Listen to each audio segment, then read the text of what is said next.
Sådan, så er det blevet fredag igen. Vi er tilbage med afsnittet nummer 11 Ølle. 11, ja. af Destilleriet, her hvor vi som sædvanligt tager begivenheder, både de seneste og også de lidt større, og så de helt små, og så finder vi lige essensen, og så tager vi destillatet ud af det. Vi kommer i hvert fald til at vende det. Vi har haft en dejlig påske. Det er jo en herlig højtid, som vi har her i starten af foråret. Så vi er jo stadigvæk ikke ferieramte, men nu er vi ved at genopstå, som var her på påskemorgen. Vi starter lidt blødt ud her i dette afsnit. Post-påske. Vi har ikke så meget quiz, og vi har ikke så meget top 3, men vi har to rimelig store emner. Vigtigt, tror jeg, mildest talt godt, vi kan kalde det. Fordi det handler om det, som vi sidder og laver her, uanset om det er alvorligt, eller om det er i spøg, og man skal som den kloge mand sagde, aldrig tage begge dele seriøst.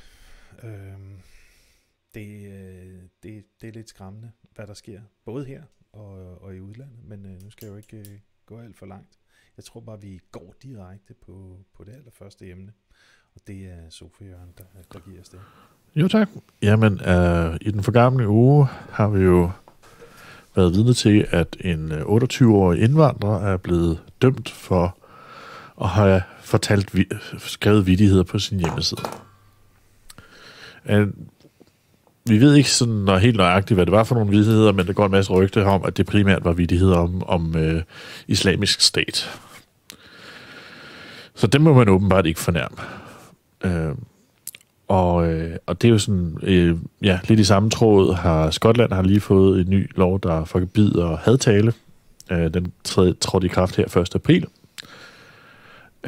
Så Joanne Rowling, altså børnebogsforfatteren til Harry Potter, har været ude og overtræde den helt offentligt for at provokere den, fordi at noget af det, den blandt andet forbyder, er, at hvis man misgender nogen, altså det vil sige, hvis man omtaler en transperson som det køn, de er, i stedet for det køn, de gerne vil være, så falder hammeren, og det er vist noget med, at man der kan få fængselsstraf for det. Og lidt tidligere i marts indførte man i South Dakota en ny lov mod hadtale, som blandt andet forbyder, altså sådan som det er formuleret, så er der flere passager i Bibelen, der kan rubriceres som antisemitiske. Fordi at Vorherre, han taler jo ikke så pænt om jøder i et par steder, og det er simpelthen det er farligt at læse de passager højt i South Dakota nu. Og det er jo alt sammen, lidt samme, samme surdej. Man indførte ligesom ytringsfriheden. Altså, oprindeligt var det jo venstrefløjen, der ville have ytringsfriheden, fordi de ville have lov at kritisere den bestående verdensorden. Og nu, hvor de har fået magten, så skal ytringsfriheden sandelig afskaffes igen, fordi at der skal ikke være noget af, at vi skal kritisere deres nye verdensorden. Så det er jo, meget bekymrende, vil jeg sige. Det tør jo svagt antyde, jamen altså, man sidder og skal lige samle sin kæbe op. Vi ved jo godt det her, men det er stadigvæk, altså, man skal lige bide sig i læben, inden man begynder at kommentere på det her, fordi man kan komme meget hurtigt til at sige noget, som man kan blive straffet for. Trykke- og ytringsfriheden prøvede man jo i Danmark, hvis vi skal blive vores egen lille andedam, kortvejt der i 1700-tallet.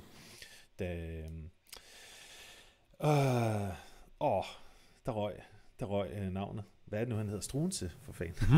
Struensee, han var jo meget progressiv, og synes, at det var vigtigt netop, at nogle af de her strømninger, nogle af de her liberale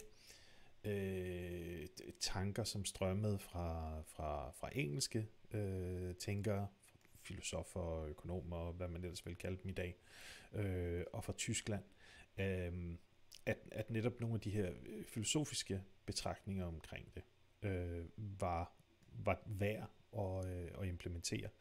Og det betyder, at man havde et spand på, det var ikke frygtelig mange år, men hvor man gik bananas i kritik, og det var personlige angreb. Altså det er jo ikke, man kan gå ind og finde Jacob M. Chamgamas beskrivelser af de her, især om trykkefriheden,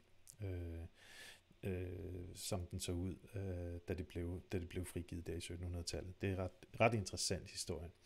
Og det vil sige, man fandt også ud af, det blev så lukket ned igen, da Struensee fik hovedet kappet af, men da man så kommer hen i midten af 1800-tallet og finder ud af, okay, kongemagten skal stikkes, det her enevælde skal afskaffes, vi skal have grundlov, vi skal have parlamentarisme, demokrati og alt det her. Og vi kan jo ikke have ubegrænset ytringsfrihed eller trykkefrihed. Trykkefriheden er jo det, vi i dag kalder ytringsfrihed. Det er jo, det nytter ikke noget, at du kan bagvaske. Jeg kan ikke sige, at Grusen er en stor klam, han går efter børn eller slår gamle damer ned. Altså det skal jeg kunne bevise. Altså jeg må heller ikke sige, at en eller anden person slår sin kone, eller snyder i skat, eller på anden måde forsøger at skade dem ved at tage deres gode navne og rygte i vanære, eller forsøger at vanære deres navn og rygte. Og det har i mange år været ligesom en klar guide til, hvordan vi begrænser ytringsfriheden, fordi det må man ikke. Men, er der ikke også i det, at du må ikke true folk? Ja, du må ikke true med vold. Bestemt ikke. Og du må vel heller ikke true folk med en falsk, altså det brænder, og det gør det ikke alligevel. Advarsel, eller hvad? Det er en meget grov, du må ikke fremsætte ytringer, som er til hensigt at skade andre på den måde. Og men retspraksis er jo også meget, meget begrænset. Det er den der, må du råbe brand i et fyldt teater. Eksemplet, som altid bliver brugt. Det er rimelig dumt, men det vil føre for vidt til at komme ind i det her.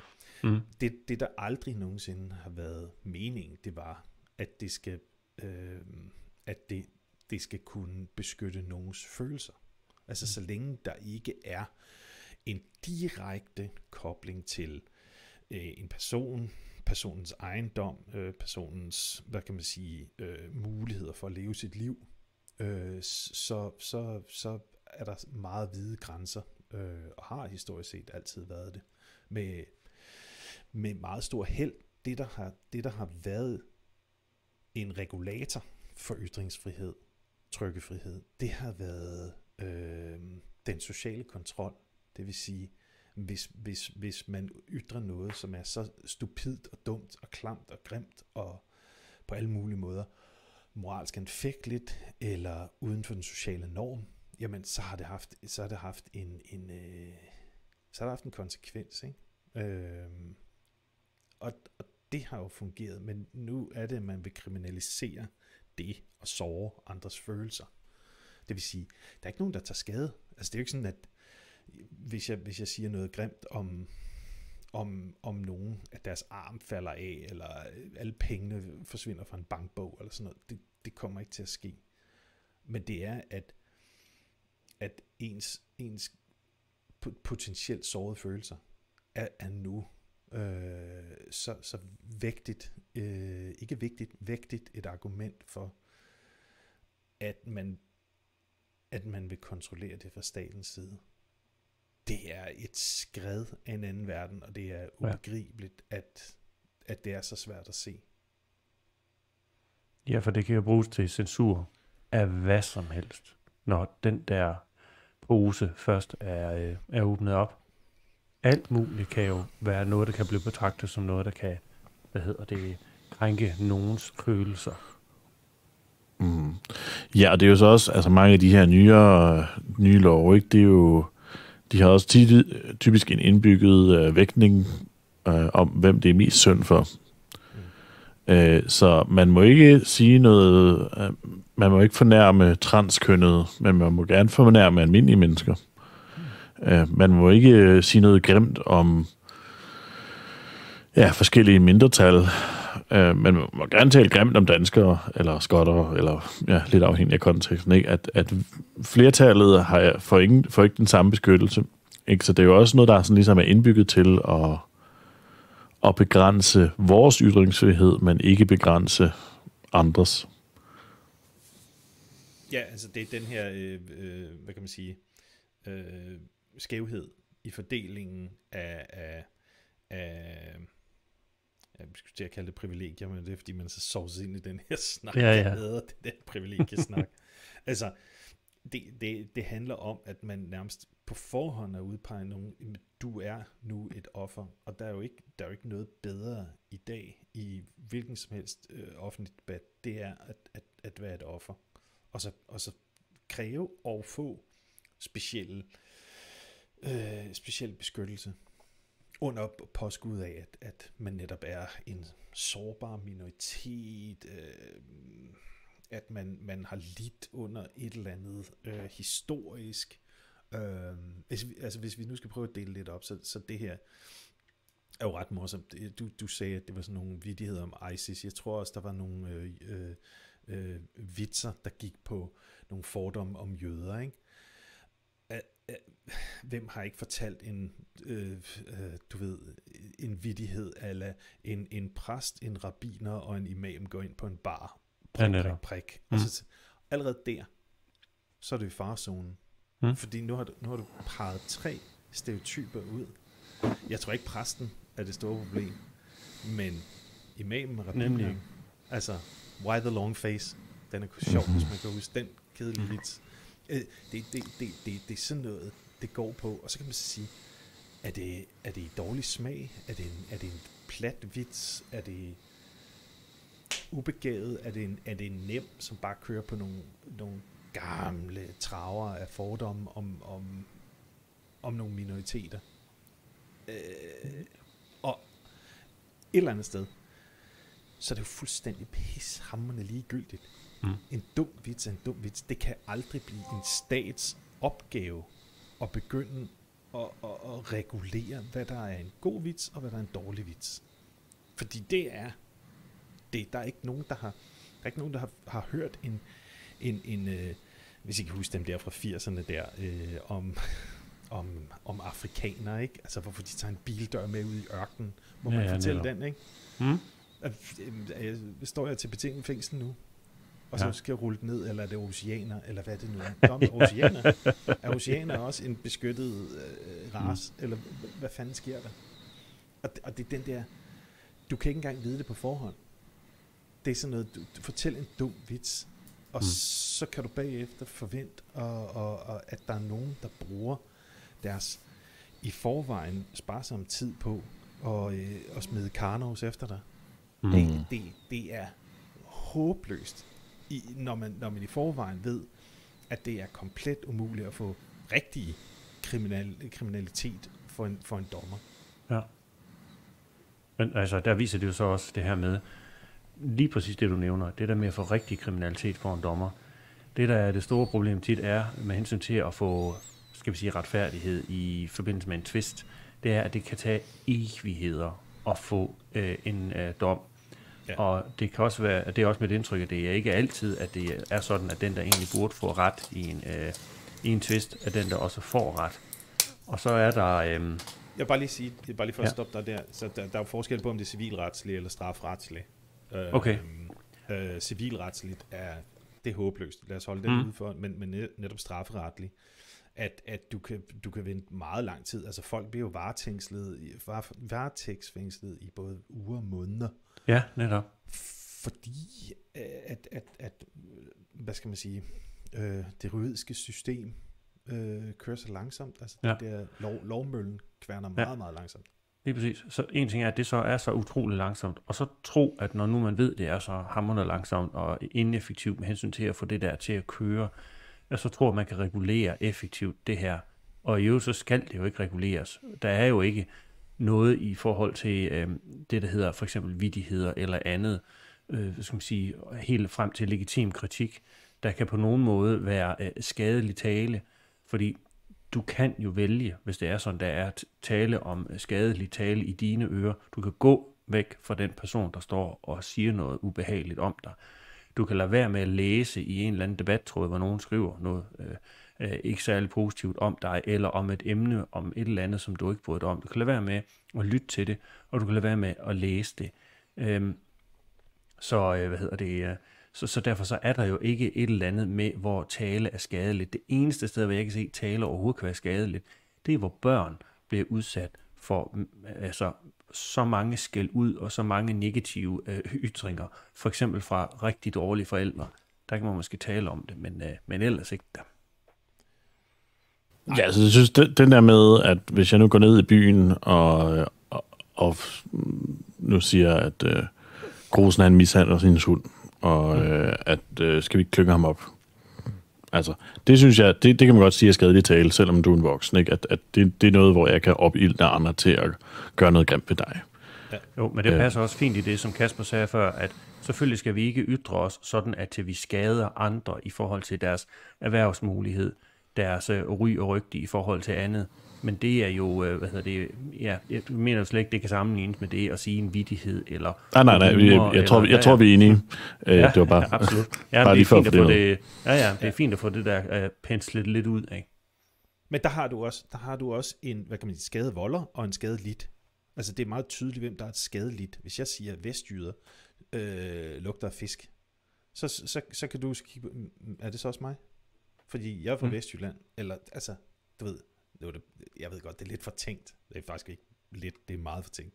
Men altså, det er jo sådan, eller oceanervitser, eller afrikanere. Afrikanere dækker et helt kontinent. Er det dem alle sammen? Er det en fra Marokko? Eller er det en fra Zimbabwe? Altså, hvem er det, vi snakker om? Det er fordi, at heroppe, og nu peger jeg på skallen, heroppe i hjernekassen, der kører vi efter vores fordomme, vores generaliseringer, og det vil det også, sådan vil det er fandme menneskelig natur, ikke? Altså, man kan godt sige Københavnstrup, og det er jo ikke nogen, der bliver stødt over. Det er, du ved, lige dele sagt i kærlighed, og sagt i sådan lidt et drilsk tone. Ja. Hvis jeg fortæller en neovits, ja, nu sagde jeg N-ordet, fordi det er det nye N-ord, en neovits, og jeg siger det med vilje affekteret, fordi så er det et eller andet fra Halløj-revyen i 1900 Hvidkål, ikke? Ja. Der er ikke nogen, der går op og fortæller en neovits i dag, medmindre det er for demonstrativt og spille på de her gamle antræk. Jeg ved ikke, om I har set. Der var sådan et satireshow for faktisk mange år siden på Zulu, da det også hed det. Zulu. Zulu. Men hvor at de lavede sådan... Der hvor man tog spydet ind at en ting og ud af et andet, sådan ligesom for, og det er ikke, det vil heller ikke gå i dag. Nå, undskyld, jeg afbryder dig. Ja, men det er lige til straight to Yale. Men der lavede Jonathan Spang og nogle af de andre komikere, de lavede sådan nogle falske tilbageblik, og sådan nogle tv-minder, og bare ved at gøre det i sort-hvid, så havde man allerede sat tonen, og der var jo ikke grænser for. Så var det sådan noget med kvinder er dumme, og afrikanere. Det var ikke afrikanere, det var afrikanere, og så videre, og så videre. Og det, man grinede jo ikke af vitsen, man grinede af det, at det var så plat og billigt. Det er billigt at lave en joke på bekostning af nogle andre befolkningsgrupper, ikke? Nu i det her tilfælde. Altså, eller køre på de her stereotyper, men problemet er, du kan ikke sige, men det var jo ment for sjov, det var jo ironisk, det var sarkastisk, vi mente jo, at selve formatet er dumt. Jamen, I lavede jo den vits, og der så jeg et eksempel i dag, at de her drengene fra Angora, for ikke særlig mange år siden, også lavede sådan nogle af de her... Ja, der var det eksempel, hvor de nævnte med deres rejsesang. Lige præcis, og det er jo ikke engang en vits, men det er, at man griner af sig selv, og man griner af nogle fordomme. Fordi man griner af opfattelsen af de her fordomme, fordi det er jo også, det er bare billigt, ikke? Og det første, jeg tænkte, men det er jo nyligt, og det er ud af sådan en 90'er tradition, hvor alt var ironisk. Men så tænker jeg på, hvad nu med Shubiduas sang om, hvad de varme lande er? Og hvem er de varme lande? Kunne de dømmes i dag, Michael? Hardinger lever jo stadigvæk. Skal vi have ham? for retten, så han kan redegøre for, hvad han egentlig mener, at de varme lande er. LORT, eller hvad? Altså, det var jo en joke. Altså, det er utroligt, fordi der er jo ikke noget sjovere end en joke, man skal forklare. Men det skal man så åbenbart nu. Ja, det er, for mig at se, så begynder det sådan at danse sådan et billede af, at altså, der er slet ingen tvivl om, at det her det er jo for at få mere censur indført af bagdøren. Det er derfor, man gør det. Det har ikke i min optik en pind at gøre med, at man skal beskytte nogen. Man bruger bare nogen og siger, at de skal beskyttes, og så får man så indført mere censur af bagdøren. Og noget af det, der er, det er, jamen, så er der nogle persongrupper på arbejdsmarkedet, de skal have en speciel hjælp for at få visse stillinger, så nu laver vi nogle kvoter for det, for eksempel. Og så kommer vi så over til nu, jamen nu er der jo så en bestemt gruppe her, okay, de skal så ikke have hjælp til at ytre sig, men de skal derimod have hjælp til, at andre, der åbenbart ytrer sig på en måde, som i deres ører er meget negativt og virkelig ubehageligt at høre på, så de er fri for at høre på det.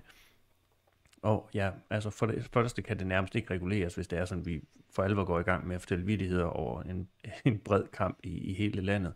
Og for det andet, så er det jo bare, det giver jo ikke mening, fordi som vi talte om før, der er ikke noget skade i det, medmindre det er de der helt specielle situationer. Og humor kan virkelig ikke komme ind under den der paraply der. Nej, det er jo også, altså de der begreber, der om hadtale, det bliver jo så også brugt i den politiske debat til at undertrykke synspunkter, som man ikke vil høre.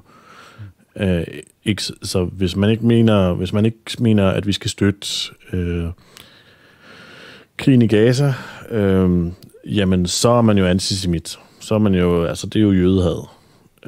Hvis ikke du vil støtte den grønne omstilling, så er du klimakætter. Jamen det er det. Ja, det er så ikke helt hadtale endnu, ikke? Men det kan det så nå at blive. Bare ikke længe da. Så tager træerne skade af, at du står og ytrer dig. Jeg vil for en sjælden gang skyld være lidt kontrær og uenig, fordi jeg tror, at du tillægger dem for meget hjernekapacitet og for meget tankekraft. Okay. Jeg elsker Ockhams ravkniv, eller Ockhams razor, som det hedder på nydansk, som siger, at hvis der er en mulighed for, at noget bare er total dumhed, så er det sgu nok forklaring. Nu parafraserer jeg også. Mm-hmm. Det har de simpelthen ikke fantasi til. Det her er ud af et rent og skært og purt hjerte et ønske om at beskytte nogen, som nogen mener. Og med nogen, så er det jo dem, der har muligheden for at sætte de her lov og regler igennem. At man vil beskytte nogen, som man mener er svag. Og til helvede med de utilsigtede hensigter. Eller utilsigtede konsekvenser. Fordi der er jo selvfølgelig utilsigtede konsekvenser ved det her. Og det har man jo lukket øjnene for. Man har jo ignoreret og sagt, det må man jo tage med, fordi det er altså allersyndest. Så tror jeg lige, jeg fik kommet til at sige, at det var Ockhams razor, eller Ockhams ravkniv. Det er handlerens ravkniv.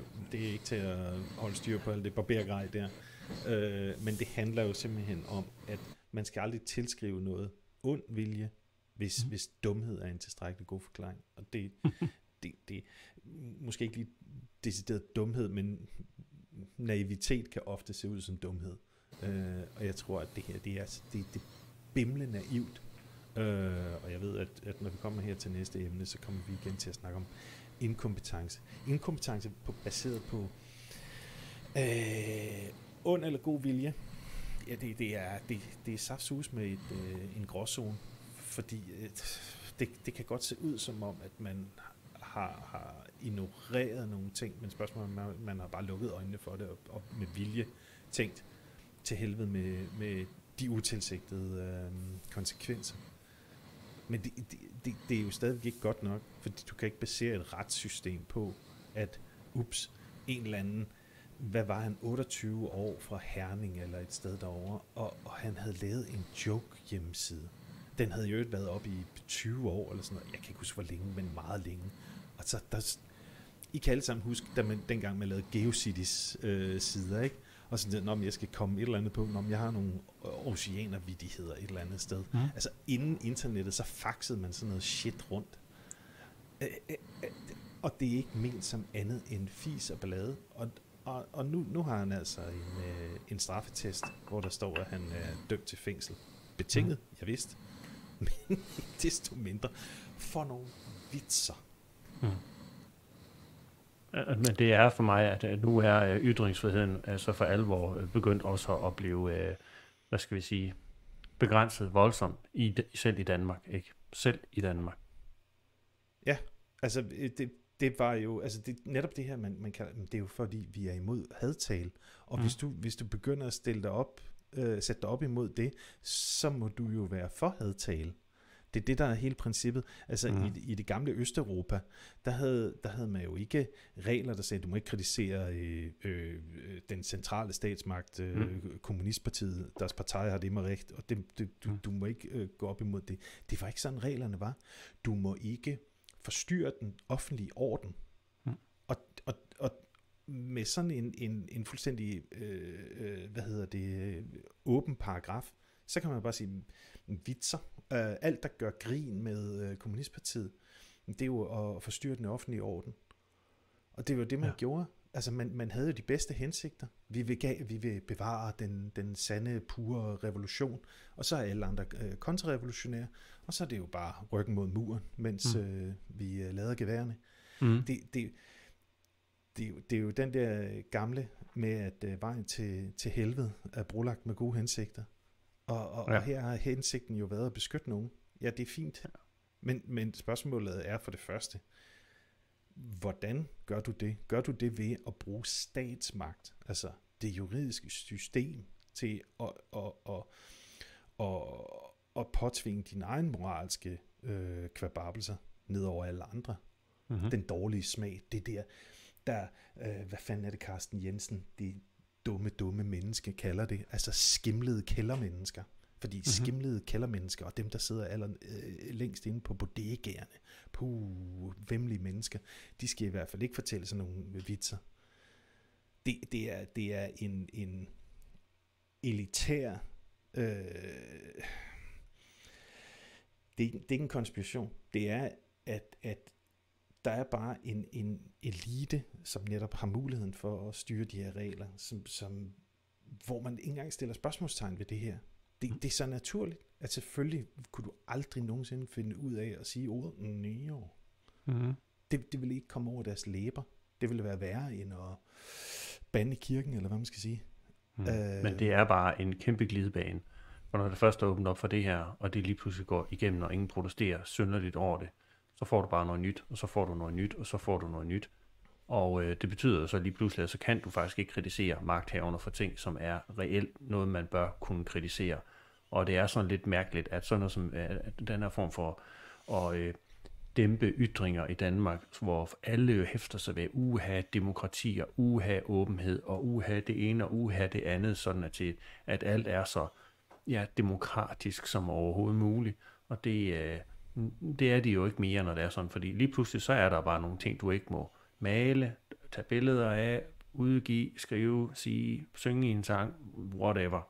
Altså det her, det er skruen uden ende, og det her, det er bare starten på det. Og jeg kan kun komme med en opfordring til, at folk faktisk begynder at lave masser af vittigheder, eller masser af alt muligt andet, som går imod det her, som man ligesom hende, den der forfatter, jeg kan ikke sige hendes navn, hvad hedder det? J.K. Rowling. Ja, lige præcis.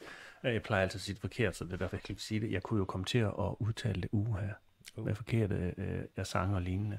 Men det hun nemlig gør, det er super godt, hvor hun bare siger, så kommer og arresterer mig, ikke? Og hun er så stor betydningsfuld en person, at det kan måske batte noget og forvente noget. Altså vi fik fjernet, hvad det er blasfemiparagrafen, og nu har vi lige pludselig en racismeparagraf i stedet for. Det er bindegalt.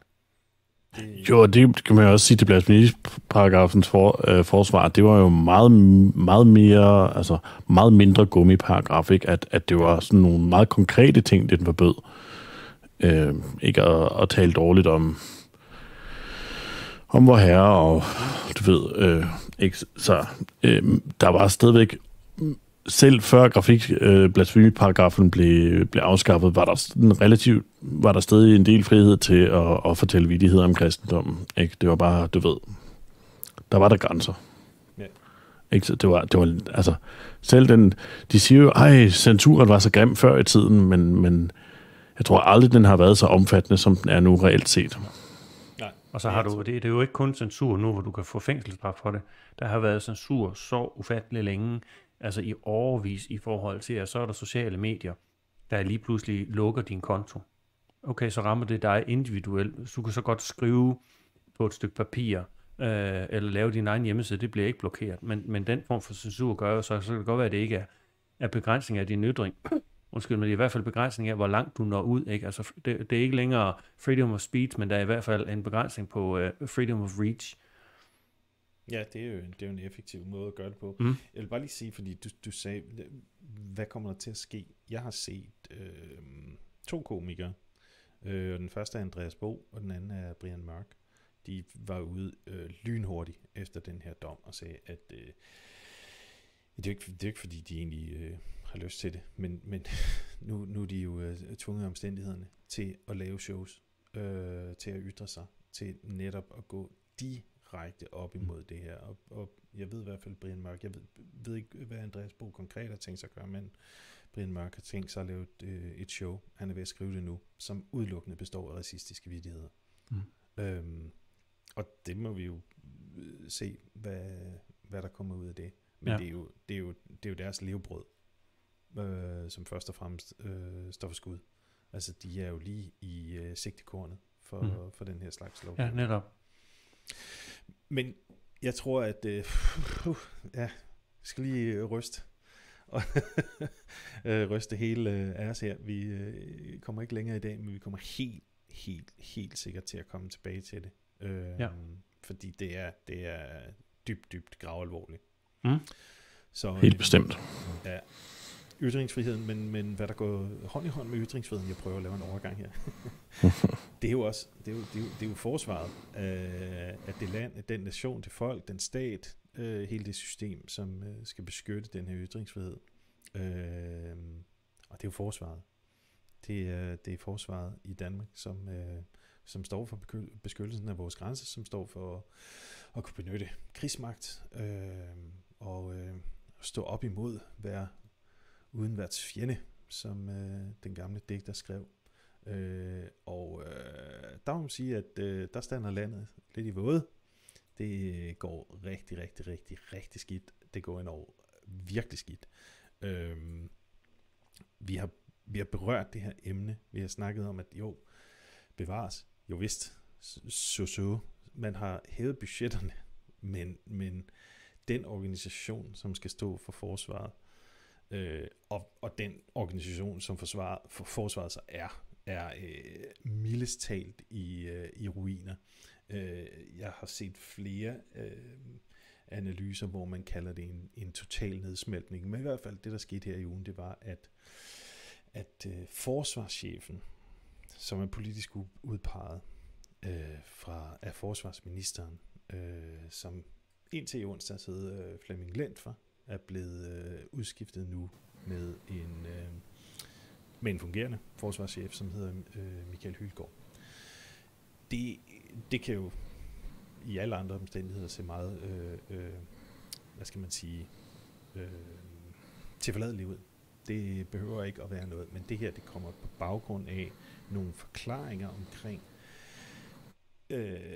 hvad for nogle dispositioner man har foretaget sig i forsvaret, og hvor man jo så finder ud af, at jeg prøver at komme ud om at sige, at det er løgn, fordi det har jeg ikke noget bevis for. Så det er ikke løgn, men man har måske misinformeret, tror jeg, det hedder i politikersprog. Det vil sige, tilliden er væk. Og man har pyntet på det. Man har pyntet. Det var smuk. Man har givet politikerne et indtryk af, at tingene var væsentligt bedre, end de faktisk var. En hver idiot med 2 øjne og 2 ører har kunne se, at der har ikke været hverken hoved eller hale i, hvad forsvaret har foretaget sig i lidt for mange år. Det har virkelig været det har bare ikke været godt. Vi kan altid gå ind i detaljerne, men lad os da bare sige, noget af det, som ja, det er jo ikke for at gøre mig, jo, det er for at gøre mig morsom på deres bekostning, men det er, at i onsdags, da Ivar Huitfeldt så kommer tilbage fra mission, så går man igennem nogle checklister, og ved et uheld, eller hvad der nu sker, det får vi jo ikke noget at vide om, så er man ved at aktivere et missil. Det vil sige, at man er nødt til at spærre al trafik, både til søs og i luften, i et kæmpe område. Luk Storvældsbroen. Ja, blandt andet. En stor kejle fra Korsør, og så ud i Storebælt. Fordi man er simpelthen nervøs for, at det der missil, det ryger i sted. Det er ikke aktiveret, og hvad hedder det rigtigt? Armeret. Det vil sige, der er ikke noget, der kan springe i luften. Men det vejer adskillige 100 kilo, og kan gøre temmelig meget skade. Og det viser bare, altså det er sådan, det er jo en lille ting, og det er jo et uheld, og det kunne ske når som helst. Men det viser bare igen, man hører det der Benny Hill-tema, ikke? Hver gang, at der bliver talt om forsvaret. Men altså, vi skal måske også lige komme ind på baggrunden for, hvad det var med fregatten først. Fordi den første sag var jo, at Ivar Huitfeldt har været udsendt ned i Det Røde Hav, og at de der skulle nedkæmpe nogle droner, og der viser det sig, at deres radar ikke virker, eller det var en eller anden længere teknisk forklaring, men der var nogle problemer, som gjorde, at de ikke kunne bruge deres forsvarssystemer. Og det har forsvaret vidst, inden man sendte fregatten til Egypten, eller dernede omkring, men åbenbart ikke informerede forsvarsministeren om. Så forsvarsministeren har i god tro sendt fregatten ned, eller det er i hvert fald det, forsvarsministeren hævder, at man har været i god tro. Man har ikke vidst, at den fregat, man sendte derned, var defekt. Men det har forsvaret vidst, og det har forsvarschefen vidst. Ja, og det der sådan set er det allervigtigste, eller det allermest alvorlige i den sag, det er jo, at danske soldater har været udsat for ekstraordinær fare. De er selvfølgelig i en farlig situation, men de har ikke haft noget at forsvare sig med, andet end, hvad kan man sige, de våben, de lige kunne tage over skulderen. Og det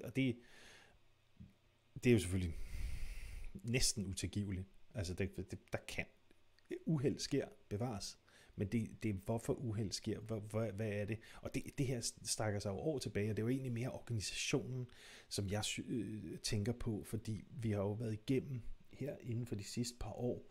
Jeg tror, det var under corona, at det kom frem, alt det her korruption, hvor man har siddet i indkøbsafdelingen. Og igen, jeg kan ikke huske præcis betegnelse på det her, fordi det er jo en rodebutik af forskellige styrelser og afdelinger og sådan noget rent organisatorisk, men hvor man har fået kanaliseret ret mange penge rundt en eller anden i indkøbsafdelingen, som har fået repareret sit private hus eller renoveret. Og sådan går det bare slag i slag, år efter år efter år.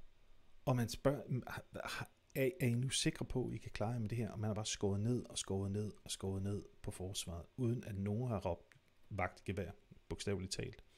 Jeg ved, at, Lars R., den gamle oberst fra Jugoslavien, og med overskægget piben, inden han blev pensioneret, var dybt kritisk. Og det er jo, alle var enige om, at grunden til, at han kun blev oberst, det var, at han var for dårlig til at spille det politiske spil. Men et forsvar skal jo ikke være på den måde underlagt et politisk spil. Det skal fungere på sine egne præmisser. Det er den spidse ende af det her spyd, som peger ud af. Det kan ikke nytte noget, at man glemmer at sætte en slibkniv på. Selvfølgelig skal man tilpasse efter nye situationer. Det er jo klart, det er jo ikke som den kolde krig. Og vi har også andre måder at gøre tingene på. Og vi har samarbejder. Bevares. Men det er igen, jeg citerer bare, man kalder det en totale nedsmeltning. Og når en konstabel med, hvad sagde vi, 25-30 års erfaring tjener 30.000, så er det jo ikke for pengenes skyld, at man gør det. Og det er jo også derfor, at der er ikke specielt mange folk tilbage.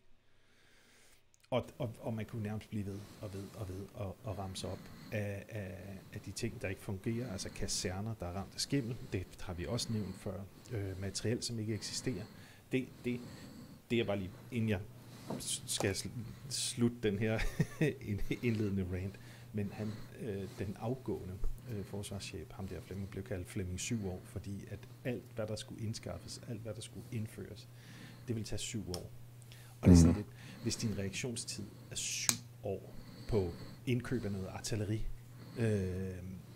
eller noget andet, hvad er det så, du egentlig laver i den stilling? Så er det måske noget helt andet, du skal gøre. Kaktusopdræt eller sådan noget. Jeg ved det ikke. Men ikke i et forsvar. Og specielt ikke i en skarp situation, som verden befinder sig i lige nu. Nå. Men det er jo skræmmende, det der. For her i den her situation er jeg jo ikke tale om, at folk det er måske det samme. Vi har lige været igennem noget, der gjorde, at landet er blevet lukket ned. Og visse fagpersoner har været blinde over for nogle af de knap så positive konsekvenser ved det, har ikke ytret sig om det.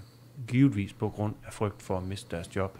Så måske har det været det samme. Altså man har måske siddet inde i forsvaret i diverse stillinger, høj som lav, og godt vidst, at det her, det er skidt.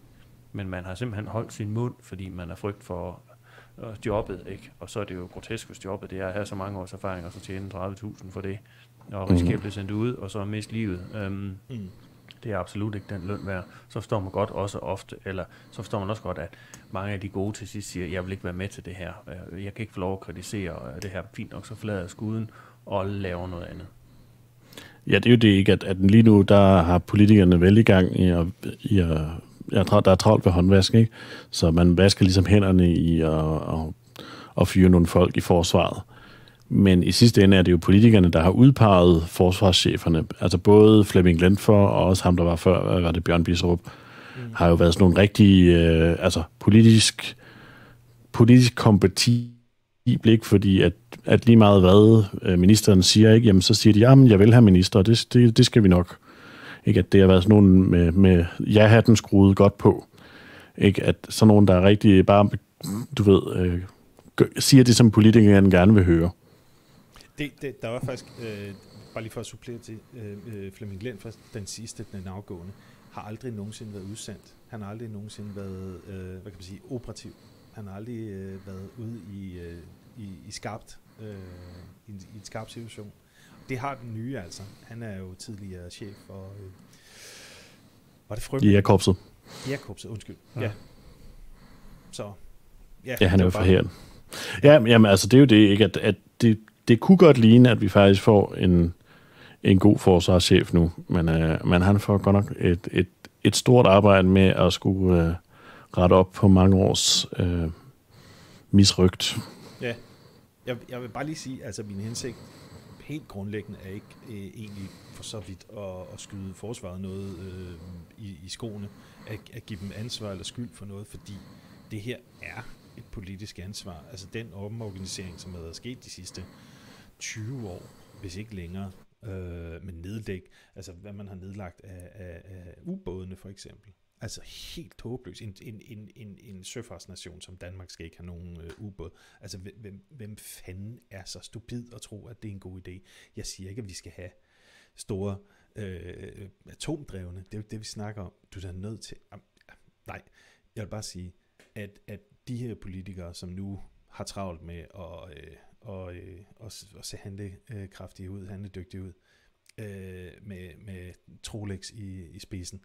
Det er så falsk, og det er altså, at nogen falder for det her. Jeg ved, gudskelov, at der bliver meget har vi sagt om mainstream-medierne længe, men de har trods alt steppet op i den her sag. Jeg vil bare sige, at der er nogle afsnit af den podcast, som hedder Slottet og Sumpen, med Joachim B. Olsen på BT, som har haft Peter Ernst ved, ham fra Olfi, som er et medie, der kun dækker forsvarspolitik.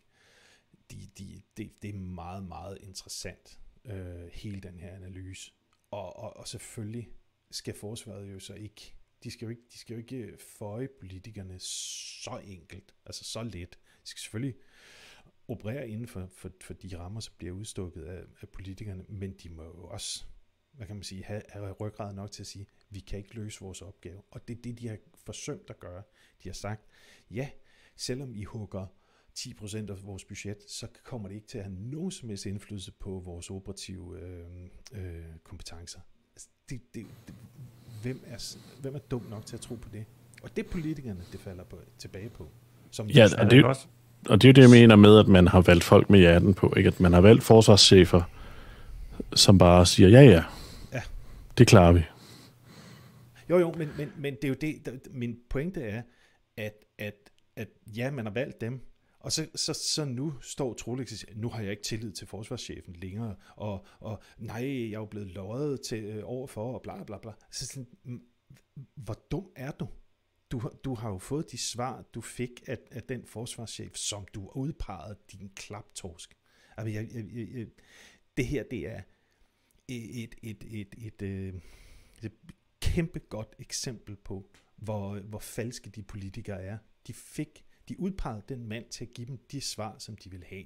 Når de svar lige pludselig ikke er politisk opportune længere, så bliver han slagtet. Jeg kan godt forstå, hvis han sidder derhjemme og siger, jeg gjorde præcis, som I vil have. Det var jo det her, I vil have. Nu skal jeg være syndebuk for jer. Altså, jeg har aldrig påstået, at jeg var den bedste mand til jobbet, men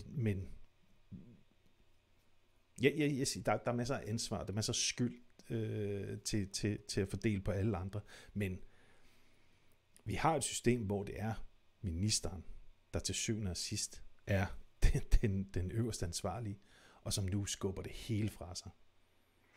Jeg kan huske, som ung, der skrev jeg en opgave på en ungdomsuddannelse, og det var omkring Cuba-krisen. Og der kan jeg huske, en af de ting, jeg var mest overrasket over, det var, at John F. Kennedy, som var præsident på det tidspunkt, faktisk sørgede for, at der var nogen af de der stabsmøder, hvis vi nu skal kalde dem det, hvor han som præsident sidder sammen med andre ministre, sammen med andre generaler og sammen med andre rådgiver, faktisk valgte ikke at deltage. For han havde en fornemmelse af, at der var nogle generaler, der ikke turde sige sandheden, fordi han sad der som præsident. Så derfor så valgte han så ikke at deltage, sådan at der sad nogen med en lavere rang end ham, hans bror blandt andet og andre, sådan at han ligesom kunne provokere dem til at sige, hvad de egentlig mente, rent fagligt, der var af udfordringer og risici og ting og sager, ikke? Og det er jo lige det modsatte af det, vi så taler om her med hensyn til politikere, der bare ønsker at stå hen ved håndvasken. Det er jo faktisk en politiker, der har en idé om, der er nogen, der gerne vil sige noget til mig, men de tør det ikke. Okay, så lader jeg være med at deltage. Jeg prøver at få et scenarie stillet på benene, der gør. Det kan godt være, at det ikke er rigtigt, men det kan jeg bare huske, at jeg læste i de bøger. Der. De bøger kan selvfølgelig være fyldt med, at John F. Kennedy i og å, men det giver et eller andet sted meget god mening, at tingene kan være sådan. Det var jo så også noget, der skete 15 år efter afslutningen af 2. verdenskrig, og så nærmest et par år efter Koreakrigen også. Så de mennesker, der sad der ved det høje bord, de generaler, de øverstbefalende, havde jo alle sammen skarp erfaring. Det er jo kompetencen, som mangler i det her tilfælde. Og det er alles andres kompetence til at se igennem det politikervrøvl. Nonsens. Ja, jeg skulle sige et grimt ord. Det er vores evne til at være kritiske nok til at sige, I har jo sjusket, I har jo sovet i timen. Det er ikke, ja, så kan det godt være, at han ikke havde operativ erfaring, den forsvarschef. Men i bund og grund, er det noget, der interesserer os? Er det hans ansvar? Så kunne han sagt nej til jobbet, men det er jo ligegyldigt, fordi han er blevet hyret af nogle politikere. Og det er dem, vi forsøger igen og igen. Det er deres ansvar i sidste ende. Ja. Og så ved jeg godt, at jeg griner af den her Hoser-missil nummer version 2, nu 42 år senere. Altså, det er jo ligegyldigt. Det er jo ligegyldigt. Det er ikke der, det starter, og det er ikke der, det slutter overhovedet. Nej, ikke, og det er jo så også, altså det er jo et billede, vi ser, altså vi talte tidligere om, hvordan retssystemet er totalt dysfunktionelt, fordi at der er for lidt kapacitet i den retssalene og mange andre problemer. Og her, jamen altså, fordi der er blevet sparet der, og så er der forsvaret, hvor der er problemer, ikke fordi man i mange år har sparet, og så er der en anden historie den her uge, ikke, med at psykiatri, at herbergerne kæmper enormt med, at der ikke er plads nok på i psykiatrien, og derfor så vælter alverdens psykiatripatienter ind hos dem, og de skal nu lege pseudopsykiatri. Ikke? Og det er jo i virkeligheden det samme problem, ikke? Er, at politikerne har i mange år bildet os ind, at der er råd til det hele. Der er råd til at tage imod alverdens indvandrere og store dyre kulturprojekter og forsvaret og stigende udgifter hele vejen rundt, og det kan vi gøre uden at sætte skatterne op og så videre. Men i virkeligheden er det jo, ikke at man har taget den samme mængde smør og smurt ud over mere og mere brød, og nu er vi så endt i en situation, ikke, hvor at mere eller mindre alting er ved at falde fra hinanden. Og så synes jeg, der er 2 ting omkring politikere, som de virkelig viser fint. Den ene ting, det er det her med, at psykiatrien er et sted, hvor der ikke findes ret mange vælgere, i modsætning til for eksempel sådan noget som cancerbehandling. Så det er et eller andet sted et alvorligt område, men det er så lille, der er ikke rigtig nogen vælgere. Der er flere vælgere i kræftpakker, end der er i at forstyrre psykiatrien. Så derfor så gør politikere jo ikke det, de ligesom siger, jamen det er også et alvorligt område, som det ikke berører så mange borgere. Så det bliver der ikke kanaliseret nok midler til. Det er den ene ting. Den anden ting, det er så det her med, altså har du så nogle politikere, som lige nu har de jo så et eller andet sted sovet gevaldigt i timen her, med hensyn til det, vi oplever. Men det er jo ikke kun på kort sigt. Det her det er jo noget, der er sket på lang sigt, hvor man jo på et eller andet sted har troet på, det eneste, vi skal med det danske forsvar, det er at sørge for, at det ikke skal forsvare landets grænser, for det er der ikke behov for. Der er behov for til gengæld, at vi kan hjælpe med andre lande og være i operationer i udlandet. Og så skal vores militær specialiseres i det. Og lige pludselig så står vi jo her og har brug for nogle helt andre kompetencer, og hvor jeg bare et eller andet sted altid har syntes, jeg kan ikke forstå, at den vigtigste præmis, det er at kan forsvare landets grænser. Og så kan det være, at der er nogle ekstra ting, man så må se derudover, om man har råd til. Og det er jo et eller andet sted, hvad det lige det modsatte, man har udført. I hvert fald sådan, som jeg ser det. Jeg vil prøve en gang at sammenligne lidt med dem, vi er rundt omkring os. Finland har egentlig ikke gjort det store, fordi de har allerede et meget pænt budget, og de har jo været neutral op til for ganske nylig, og har 900.000 mand i reserve. Det er et forsvarsmæssigt set enormt velorganiseret land. Norge har lige valgt at tilføre forsvarsbudgettet 1000 milliarder, og det er omregnet til danske kroner. Det er 1600 milliarder norske kroner. Der er en brigade i dag. Der skal oprettes 2 nye brigader. Det er voldsomt ambitiøst, og de er meget, meget dygtige, de her nordmænd. I Sverige, jamen altså, Sverige er jo nok guldstandarden inden for forsvar i Norden, og der var ikke noget vaklen i gelederne, eller pun intended, eller tøven. De skruede op for budgettet lige med det samme allerede i 23. Det vil sige, at man nu opfører regimenter, som er, hvad kan man sige, den grundlæggende organisatoriske enhed i det svenske forsvar, plus at man har meget vidtgående planer for en genoprettelse af det, som i Sverige hedder totalforsvaret. Det vil sige, at du har nærmest et 3-lags hjemmeværn, og så har du alle grene af søværn og hær og flyvevåben, som jo er verdensberømt for sin effektivitet. Altså de svenske ubåde, som de selv bygger, er best in class. De er ikke store atomdrevne, det er små, meget, meget agile ubåde med en skræmmende styrke. De har i øvelser med amerikanerne vundet over hangarflåder flere gange, og amerikanerne kan simpelthen ikke fatte, hvordan det er, og de er på røven over svenskerne. De synes, det er så fantastisk gjort. Ja, luftvåben. JAS 39 Gripen, mit absolut favorit jægerfly i hele verden. Det er noget af det mest geniale. Det er perfekt tilpasset til nordiske forhold.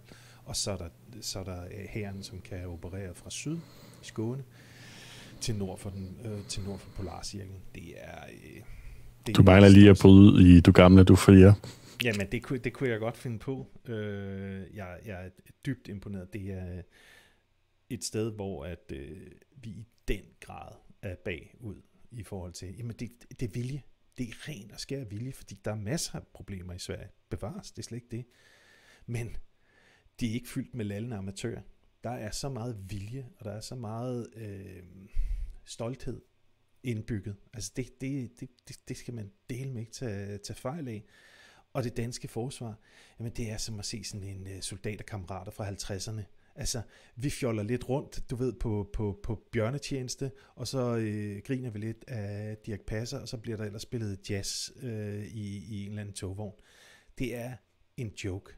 Altså, undskyld, men man har behandlet det stedmoragtigt, og det er blevet det. Vi har måske noget, jægerkorps, vi har Siriuspatruljen, vi har nogle frømænd, nogle enkelte, snakker vi 1000 mand i bedste fald. That's it. De kan jo ikke forsvare et helt land. De kan få os til at se godt ud over for NATO, fordi det er storebror, der skal komme og hjælpe os, hvis vi bliver angrebet. Det er pinligt. Dybt pinligt. Ja. Det kan vi sagtens blive enige om. Jamen, on that happy note, hvis man vil have en happy note, så må man selv finde ud af at sætte Bonsoir Madame på. Så fik jeg referencen med. Men jeg skal da ellers love for, her i afsnit 11, der fik vi rullet den helt store, sure, gamle hvide mænd ud. Der det er det, vi kan. Også noget at tage fat i.